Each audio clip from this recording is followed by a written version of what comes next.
Friends and viewers, welcome to another exciting episode of Presidential Talk. I'm your host, Juan Mendieta, where once again we take this show outside of the studio and we report on location to the campuses and the facilities of Miami-Dade College that are making the news and providing important services to the community. Today we are at the medical campus of Miami-Dade College in the heart of the hospital district of Miami, a very, very important campus in the operations of Miami-Dade College and also in the community. We're joined by its president, Dr. Armando Ferrer, and also the dean of the school of the Benjamin Leon School of Nursing, Dr. Amy Pettigrew. Welcome both to the show. It's great to be at your place. It's a pleasure to have you here. It's really an incredible facility, and really we're right in the middle of the hospital district of Miami. One of the really great things about this campus is that amongst all of our programs, probably around 40% of the healthcare workers in Dade County have graduated from Miami-Dade College Medical Campus. And for viewers who perhaps haven't visited here before, and we've done this on previous shows, if you could do a quick overview of the campus, how many students you serve annually, maybe a recap of some of the special programs you offer here. Absolutely. We have the largest school of nursing in the United States here. It's the Benjamin Leon School of Nursing. Dr. Pettigrew is the dean of that particular school. We also have the School of Health Sciences. Altogether, we have about 22 different programs that range from certificate programs such as phlebotomy, farm tech, and those kinds of things. Our associate in science degrees, respiratory, such as this lab is for the respiratory technology program. We have a variety of other areas that we cover, and we also have a couple of bachelor's degrees, one of them being in physician assistant, and the other one is the RN to BSN program, which is one of the fastest growing areas in the United States right now and here in this campus as well. And Dr. Pettigrew, I know you have an intimate understanding of that RN to BSN program here at the college. Tell us a little bit about that, because it's a true gem. Okay, we're very thrilled to have this program. It's been in existence since 2008 here on the medical campus. We currently have somewhere in the neighborhood of 580 students from probably every healthcare facility in Miami-Dade County in our program. We currently have relationships with direct entry for RNs from 15 different hospitals in the area, and every day we're expanding our coverage and relationships with hospitals to offer education for more and more of the registered nurses. The RN-BSN program was designed for people who are already registered nurses and have met the prerequisite requirements. They then can come into our RN-BSN program and, ranging from 3 to 5 semesters later, have their baccalaureate degree in nursing. And one of the really neat things about this program is that you really have 3 different options. One of them is obviously face-to-face, a little bit more the traditional format. Additionally, we have the blended model, which is basically a virtual college and a face-to-face. And then we also have the virtual college component of it. Now, there are still a couple classes that they have to be here on the campus and also work within the community, which is part of the leadership portion of that program. But it's really kind of exciting to see that individuals have a variety of different options that they could go after. And Dr. Ferrer, Dr. Pettigrew was talking about the different facilities from which our students come from, and you've often talked about the reach of this campus as well, and you typically, anywhere you go that's a medical facility, you always ask who has graduated or attended the medical campus, and what are the responses you get? You know, one of the interesting things, and sort of to answer your question in a roundabout manner, is that my aunt, who's now 88 years old, fell down the other day, and I had to take her over to emergency at South Miami Hospital. Of the 5 individuals that we dealt with, 3 were our graduates, which really made me feel really good because I know that the quality of service that she's receiving is just exemplary. But we have, at this campus, we have 820 clinical sites. And by clinical sites, what I mean, all of our programs have a theoretical component and a practical component. The practical component is the one that deals with the clinical sites. So we're at every major hospital and also smaller chain hospitals as well. But not only there, we're at doctor's offices, we're at outpatient centers. In our vet tech program, obviously we're in a number of veterinarian offices, services for the county. So really, there aren't very many places in Dade County where you're not going to run into some of our students in one fashion or another, either as graduates or as they're going through their clinical rotations. And I know a lot of people seek our students out and only like to be attended to by Miami-Dade College students. And Dr. Pettigrew, tell me about the strong emphasis on safety and quality here. Well, within our program, the RN-BSN program, we have a very strong emphasis on quality and safety in order to provide the health care that we need to for the 21st century. Our hospitals and healthcare facilities are increasingly complex. The patients coming in are much sicker. The chronic illness management is much more difficult, and our students learn evidence-based practice and how to provide state-of-the-art nursing care in order to keep people healthy longer, and in order for people to be cared for in a very safe and high-quality environment in the hospitals. A good index of what people think about our program is that 100% of our RN-BSN graduates are employed at graduation. Many of them, as soon as they start the RN-BSN program here at Miami-Dade, are hired at many of the institutions in Miami. So with a 100% placement rate and our employers telling us the very high quality of our students, we're very pleased that we can offer this program for our community. So Dr. Ferrer, with a mantra here at this campus that says connecting the knowing with the doing, our students, our graduates are definitely workforce ready when they finish here. And they also are entering jobs that are very high quality jobs with great salaries. You know, one of the fascinating things about this campus is that obviously Miami-Dade College as a whole changes people's lives. This campus absolutely changes people's lives because when they graduate from us, they're ready for employment. As you're well, I think as you're aware of, our campus basically only offers our programs, the medically related programs. The students receive their prerequisites and general education courses at our other campuses, and then they apply to our programs here. You know, our reputation in the community is that our graduates hit the ground running. I don't want to mention any hospitals, but one of the hospital chains about 2 or 3 years ago, they were hiring 33 nurses. 30 of the ones they hired were ours, who then later on their CEO came to them and said, we have a school here too. And they said, yes, but theirs hit the ground running. And basically the comment was, and so will you next time if you don't hire more of ours. That's a great point to finish this first segment. We're actually out of time already. We're going to be back to continue talking about the important medical campus at Miami-Dade College and the exciting offerings and, more importantly, the great things that this campus is doing in the community. You don't want to miss it. Stick around.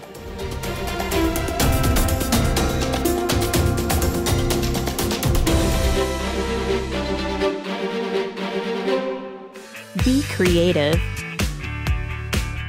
Be a hero. Be the solution. Be connected. Be innovative. Be global. Be successful. Be you. Be MDC. Be Miami-Dade College.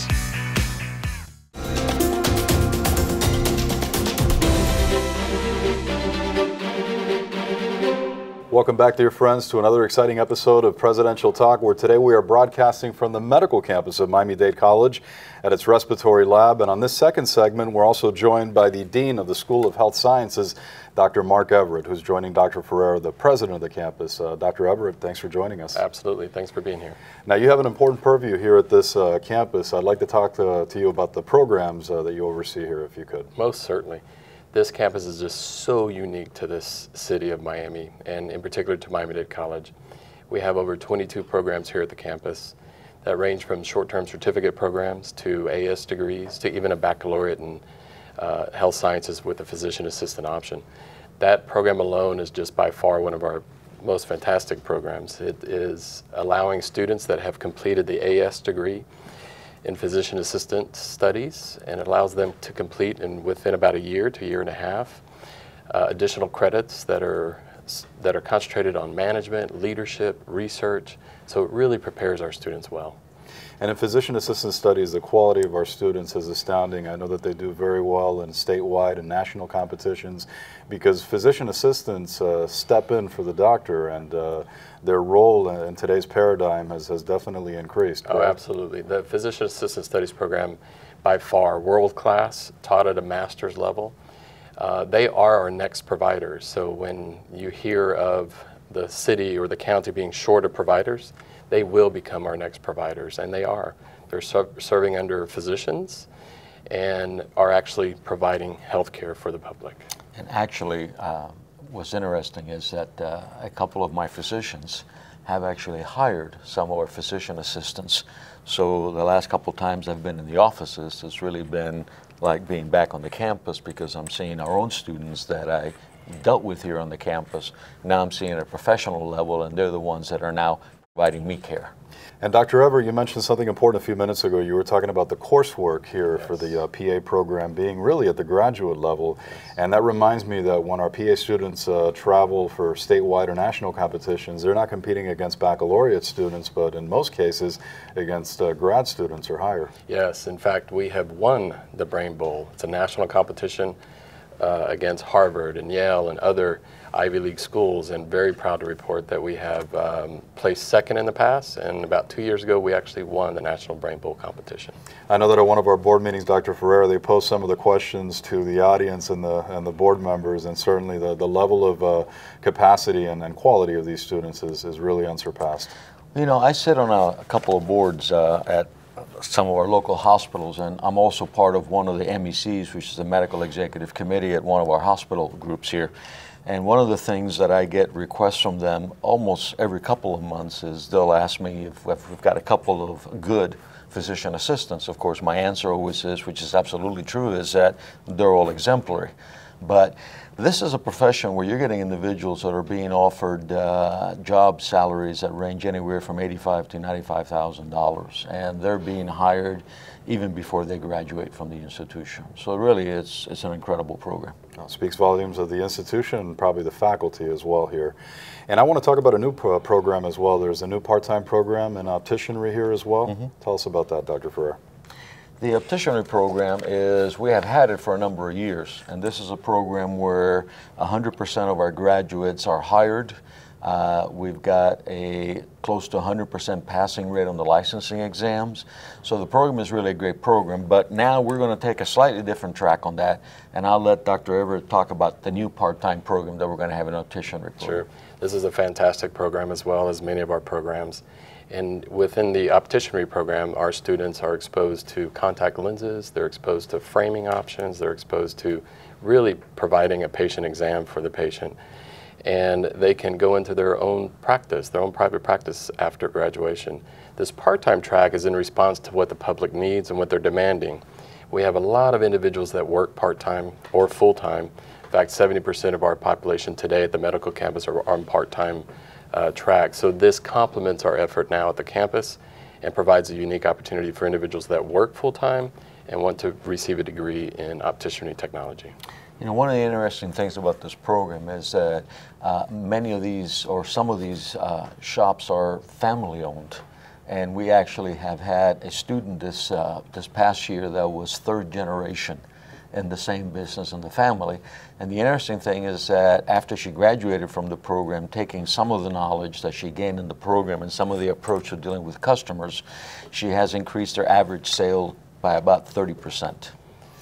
You know, we're going to, I'm sorry, continue. I was going to say another unique aspect of our operation is that we actually have a clinic within Miami-Dade College Medical Campus where patients can come in, receive a complete eye exam for $20, and it's our students that are performing the services. That's actually exactly what I was going to say, and I was in a meeting with you last week when you were chatting me a little bit about going elsewhere and not taking care of that eye exam right here at this campus. Well, I would tell you one of the really fascinating things once again about this campus is that we have actually 3 clinics. One of them is a dental hygiene clinic, the other one's a vision clinic, and also a health and wellness clinic. But when I first came to the campus, I needed a pair of glasses, so I make sure that I went to utilize those services. And really, I have 3 pair of glasses now that I have, after getting my eye exam, I have purchased through our clinic. And we charge $20 for the exam. And then there'll be our own person, our own professional that will see the patient as well and make a prescription for lenses. We usually charge about 10 to 20% above cost because really it's a learning environment that we have here to give our students the experience and also provide a service to the community. Well, lesson learned. I'll be here next time because I don't think what I paid was anywhere close to what you offer here. You know, we got about 3 minutes left in this segment, but I do want to drill down through a few more important programs. Health information technology, extremely important today. Dr. Everett, tell us about that program. More than ever before because of the Affordable Care Act and the mandate to actually implement electronic health records and electronic medical records into private practices as well as big, large hospital systems. So we actually have 3 different tracks involving health information technology. That's our Health Informatics Specialist program, which is a short-term program. We have a Coder Biller program, which is also a short-term program. And when I say short-term, we're talking 2 semesters plus or minus. And both of those allow the students to receive credits into the AS program for health information technology. Those individuals are graduating practically 100% placement for those particular students. So the demand is overwhelming in some respects. You mentioned something very important. So they're stackable courses, stackable programs, Yes. so that you can continue your studies if you wish once you get the certification. Absolutely, and it's a wonderful opportunity for our students. So whether they take a part-time track or a full-time track, there are certain completion points along the way that actually allow them to be employed immediately. Dr. Ferrer, you were going to add something to that? No, it's just that is really one of the things that we try to do with many of our programs. It not only allows them to go in the same progression within field, but very often we'll also allow them to go in a progression into some of the other fields and some of the other programs that we offer. We have an accelerated program in nursing that if the student has completed a certain number of our courses and some of our other programs, it allows them to go into nursing and really expedite that process to allow them to complete the program a little bit sooner than they would if they were just coming without some of those courses. Well, thank you very much. And viewers, you heard it, lots of options at this campus. We're out of time on this segment, but we're going to be back again to talk a little bit more about the medical campus, and we're going to talk about a very important event that this campus does every year. So stick around.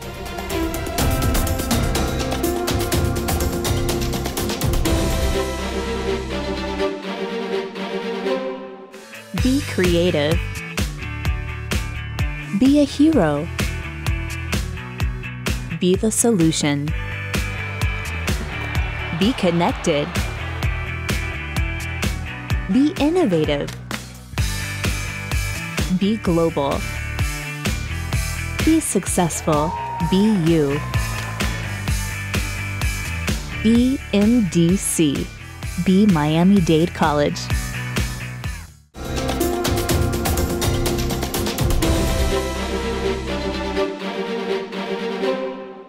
Welcome to this final exciting segment of Presidential Talk at the medical campus of Miami-Dade College in the respiratory lab, where again we're joined on this segment by Dr. Ferrer, the president of the campus, and also Dr. Mark Everett, the Dean of Health Sciences here at this campus.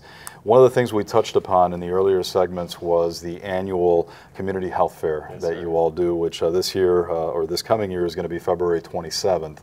And for many people in the community, it is really their only brush with healthcare, with preventive healthcare. Tell us about that and the programs offered. Absolutely. So this year's health fair is going to be on February 27th from 9 to 1 o'clock here at the medical campus. But this is an opportunity for patients that do not have access to any services, and certainly those with access. They can come to one central location, receive services, receive screening services for so many different ailments that they may have. And more importantly, be educated about their health care and in ways to improve upon their health care. So this sometimes is the only health care that these individuals receive. Last year we served an estimate of about 1,600 individuals coming through these doors and provided some great services, including for children as well. Dr. Ferrer, that has to be a tremendous source of pride for the team here at this campus to provide that service while gaining experience too. Yeah, this is really the signature event for this campus, and one of the things that we have been able to do through the great work of the campus and Dr. Everett is really expand the services that we're providing, expand the number of different community agencies, educational institutions, and other partners that come and join with us on that day so we can provide a wide variety of services really across the board. Additionally, we've been able to get our hospital partners also to come in and provide services. One of the services that we provide is mammograms. And we have really grown the number consistently throughout the years. And what we do is we approach it one of two ways. One of them is the individual can call in for an appointment, and we have a limited set of those. But we also will have a number of mammograms available on that day. Now, what has happened in the past 3 to 4 years is that individuals start lining up at 6:30 in the morning to get those services because these are free services.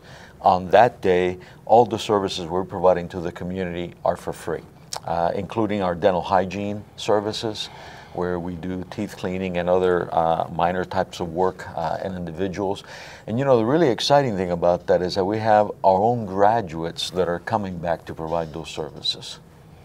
I didn't realize that, so it's current students and former students as well. Yeah, in fact, in the dental hygiene clinic that Dr. Ferrer just mentioned, we can serve at any one given time about 49 patients at one time. So normally we'll do between 2 and 3 shifts of patients, and we couldn't do that without volunteers. So a lot of our alumnus come back and provide those services with us. So last year I think we had somewhere around 70 volunteers just in dental hygiene alone. And that dental hygiene clinic is one of the largest across Florida, if not the United States. And some of the other screenings and services, glucose, blood pressure, cholesterol, HIV as well? Yes, all of those included and then some. So even considering osteoporosis, we do some bone scans as well. So the services are by far just so important for our community, and we couldn't do that without our partners. As mentioned before, we had over 50 other healthcare agencies participating with us during this health fair. And as far as sponsors, ranging from Connect Familias and Aetna and Humana and so many other players that help fund the project. So it's a great community effort and serves our community quite well. And beyond the services, also a wealth of information that you provide to the participants that day too? Yes, absolutely. So through the 50 plus community agencies, you can obtain information on all types of healthcare related matters, including nutrition, including pets as well. We have a veterinary technology program, as mentioned previously, so we actually provide information related to pet care. HIV as well. We have various associations like the Haitian American Nursing Association that always comes in full force to provide so many wonderful opportunities for our community. You know, one of the things that's always one of the most utilized services we provide is our massage therapy program. They will provide free massages on that day. And as you can probably imagine, there are some lines to utilize their services. We need to have those extend college-wide, especially on those stressful days. I'm going to see what I can do about that. I certainly would appreciate that. But, you know, one of the interesting things is that we do, our students do go out into the community very often, working with our community partners, particularly massage therapy that does do some massage therapies right on site for some of those programs. Because part of their program, once again, the theoretical and the practical, is that the students will be providing a certain number of massages before we can say that they're competent and allow them to sit for their certification exams and licensing. And finally, on the health fair, the Children's Corner, I heard that that's a very important component as well. It's very important to get children off on the right foot. So we do a lot of education with children. We have a lot of fun with children as well, from the physical activity standpoint, how to wash hands appropriately, how to brush their teeth. So it's a wonderful, wonderful day. So that comes with a bounce house as well as snow cones, face painting and balloons, etc. So it's a great children's corner. And I saw those students in action at the book fair as well, which is always very nice to see the students getting out into the community. You know, one of the most interesting things about mentioned in the book fair is that many of the parents who were there said that that was really the most enjoyable booth for their children, and one of the ones that they really appreciated because those services were being offered to the children. So gentlemen, if people can't make it that day and they want to come out for a general health screening or checkup, Yes. what should they do? Well, there's a couple things. So here at this particular campus, as we mentioned, we have our 3 clinics that operate on a regular basis, Monday through Friday. They can certainly call in and make an appointment or just stop in. Walk-ins are welcome. So that includes our vision clinic, our dental hygiene clinic, and now we have a primary care clinic. So one of the important elements of the health fair is to connect individuals to health care. So we want to make sure they have a medical home. We have a medical home here at the campus. And one of the things that also when I first got to the campus, it had been a little while since I'd had my teeth cleaned. and I went and utilized the services. And what I can tell you is that they went places where no other human being had ever been before, including me, and it was just such an incredible job that they did. It takes a little bit longer, but the type of attention, the type of service that you received is really unmatched. Gentlemen, any estimate between the health fair, between the clinical rotations, the clinics, the outgoing missions, how many people you treat and care for on an annual basis? Have you ever thought about that? One of the other things that we mention is our signature event on this campus is the health fair, but also throughout the year we'll do an additional 30 to 35 other health fairs throughout the community at different levels of services. Some are educational, some are full health fairs. So we provide those services, and also all of our programs have a community services component. So the students have to do their clinical rotations as part of their program, but we also require all of them to do community service, and that's about 30,000 hours of community service a year that our students provide. At the dental hygiene clinic alone is over 2,000 students, vision clinic over 900, and in our wellness and service clinic probably another 2,000 plus or minus. And students also have the opportunity to travel abroad here. We've certainly done some outgoing health mission work in the Caribbean. Tell us about that. Well, we have various immersion trips, as we call them, experiences for students to partake in efforts related to healthcare in remote regions, and that includes Haiti and Dominican Republic and also Jamaica as well. So we partner with various agencies across these other areas and provide much needed services. In fact, our recent trip to Jamaica was very successful, came back here, and the students were able to actually manufacture the glasses that we then later sent back, and that was in excess of 150 pairs of glasses that were done. One of the most interesting things about that trip was really a comment that a young man made to one of our technicians or one of our students, and after she had worked with him, his comment to her was, "This is what it's like to see." I mean, when you get those kinds of experiences, I mean, it's just very moving, and also it changes people's lives, you know. We also not only do medical missions outside of the U.S., but we also have our students go to the Immokalee, Everglades, Okeechobee Lake area, where we also do similar type of work there. Lots of work with the migrant community there. Exactly right. So gentlemen, we are out of time. I know that we could do several programs likely on this campus because again, it's such a gem, and while there is a level of awareness for this campus, there's still some folks who don't know about it. So it's important for people to check out the medical campus at Miami-Dade College, not only for educational needs, but also for the health services that it provides. So that's all the time we have. Gentlemen, thank you very much. Thank you to our viewers for spending the last half hour with us. And we'll see you the next time right here on MDC-TV on Presidential Talk. Good day.